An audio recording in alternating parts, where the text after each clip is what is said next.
Dale and I have been collaborating since 2005 when I wrote my first book and he did his first cover design. I'm a big fan of alternative comic book artists like Charles Burns and Daniel Clowes, Chris Ware, and I thought to myself, that's something I'd really like to do, is produce a graphic novel by myself. So Emma Cook commissioned Dale to draw a poster and he decided that he would like to illustrate one of my short stories. I wrote a comic for DC Vertigo set in the Fables universe, which is this long-running comic by Bill Willingham, and it's about fairy tale refugees in the real world. And they asked me to do the story of Rapunzel, and I did, and I made her a J-horror Rapunzel. And I figured this couldn't be a coincidence. So I had, cut my teeth in comics. And then Dale came to me the one night and we had this great conversation. I pitched it to Lauren, and she was like, that's amazing. Vertigo are actually looking for comic book pitches right now. So we put together a pitch, and they really liked the idea. And Lauren just kind of put it through the Beukes lens, and it just came out way better than I could have imagined, kind of on the other side. When we put together the pitch document, it was really just split right down the middle in terms of ideas and input. So we figured out a way to do it, which is that basically Dale comes to my house and we sit for 6 hours and drink whiskey and he watches me type. But it's not just him sitting there with kind of cocktails and watching me type. We're constantly throwing out ideas and talking. I'll write a line of dialogue and be like, what do you think of that?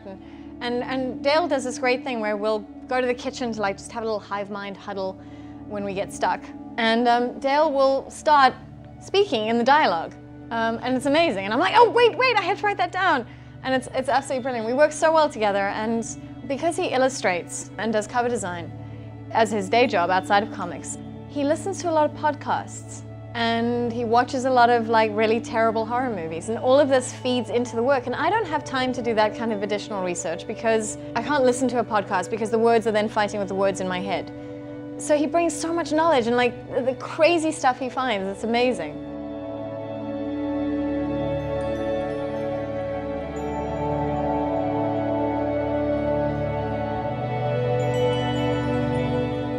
There's something to be gained from even the worst creative endeavors, lessons to be learned.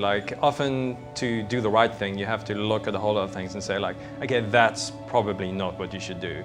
And then it makes it easier if you forge a direction forward, knowing what you shouldn't do. Your mistakes are as important as your successes, if not more important. Yeah, I mean, those sort of things in South Africa have opened up a lot. I think post-District 9. People have more of an appreciation for South African genre stories. So I think that's kind of even filtered out into the world of comic books, where people can see other people doing it, and it gives them confidence to try out their ideas, no matter how crazy they are, and just kind of do something. Every year when you go to Free Comic Book Day or Open Book Comic Book Festival, the standard of work just keeps getting better and better and better. And it's all creator-owned stuff, people writing, drawing their own things. And the stories are all amazing, and they're world-class.